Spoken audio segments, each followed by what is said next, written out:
প্রিয় ভাইরা আমার, অনেকে বলে যে হুজুর মারা যাওয়ার পরে রুহ নাকি 40 দিন বাড়িতে আসে, তো আমরা যে কি করতেছি না করতেছি তারা নাকি দেখতে পাই।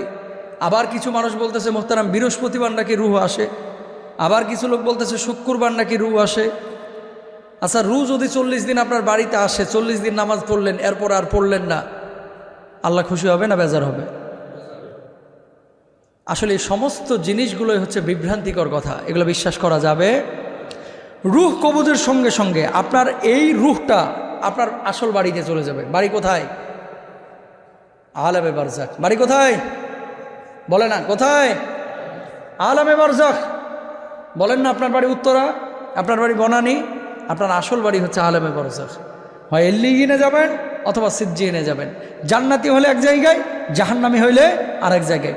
রুহ যখন কবজ হয়ে যাচ্ছে তখন ওই জায়গায় আপনার রুহটা চলে যাচ্ছে আর দুনিয়াতে থাকতেছে